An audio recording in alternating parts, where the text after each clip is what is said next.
मार्च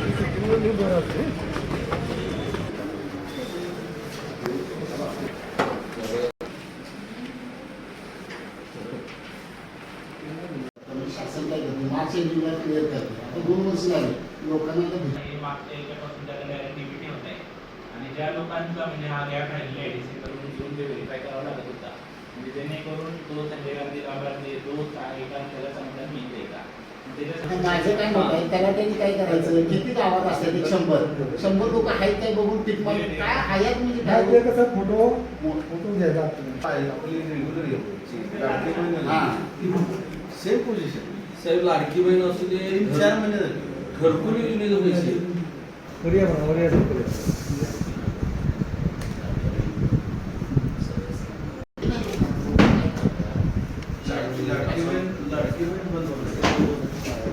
लाडकी बहीण योजनेचं आज जी फसगत करून ठेवली राज्य शासनानं ती फसगत आता अखंड महाराष्ट्र राज्यभर झालेली.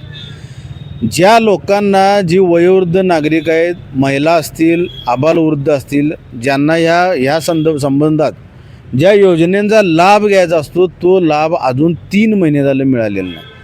आत्ता तहसीलदार साहेबांना आम्ही प्रश्न विचारला सन्माननीय तालुका प्रमुखांनी देखील की राज्य शासनाकडे जर पैसे नसतील तर त्यांनी एक बोर्ड लावावा की आमच्याकडे पैसे संपलेले आहेत, आम्ही पैसे देऊ शकत नाही, म्हणजे जनता किमान तुमच्या दारात हेलपाटे मारायचे बंद करतील. पण एकंदरीत ते पॉझिटिव्ह जरी बोललेले असले तरी राज्य शासन काय करणार माहिती नाही. पण मग आमच्या हिशोबानं शिवसेनेच्या हिशोबानं आम्ही त्यांना एकच सांगितलं की कोणत्याही परिस्थितीत किमान औषधाला तरी त्यांना पैसे मिळावेत याची तातडीनं सोय करावी. अन्यथा आम्ही शिवसेनेकडून लोकवर्गणी गोळा करतो आणि आम्हाला जितकं झेपेल तितक्या लोकांचा आम्ही पैसे भागवतो.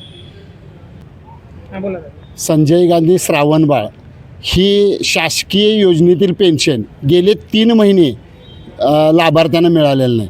मग आज आम्ही तहसीलदार साहेबांना भेटलो की पूर्वी पण असंच झालं 2024ला थेट खात्यात अशी योजना शासनानं काढली आणि लोक कागदपत्र गोळा करायच्या नादामध्ये 8 महिने ते 9 महिने प्रत्येक लाभार्थ्याचं जिल्ह्यातल्या पैसे शासनानं थकवलेलं आहेत.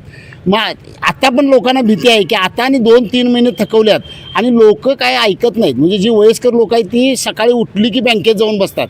लोकांना समजत नाही. त्या लोकांना वयस्कर लोकांना काही कुणी सांगितलं, मुलांनी सांगितलं, कुणी सांगितलं तरी काही समजत नाही. ते उठतात आणि पेन्शनसाठी बँकेत जातात. मग शासनाने 3-3 महिने तटवायचं कारण काय? महिन्याला शासनाची योजना ही महिन्याला द्यायसाठी आणि त्यांना औषध उपचारासाठी द्यायसाठी योजना आहे. मग तुम्ही तटवताय काय? महिन्याला लोकांना पैसे मिळावेत त्यांच्या औषध खर्चासाठी अशी आम्ही मागणी केली. अन्यथा जर एखाद्या हॉटेल असेल त्या हॉटेलमधलं जर जेवण संपलं असेल तर त्या हॉटेल मला काय करतो जेवण संपलं म्हणून बोर्ड बाहेर लावतो. आणि जर शासनाकडे पैशाचा तुटवडा असेल तर त्यांनी बोर्ड लावावा की आमच्या शासनाचा निधी संपलेला आहे, पैसे संपलेले आहेत असं बोर्ड लावावा.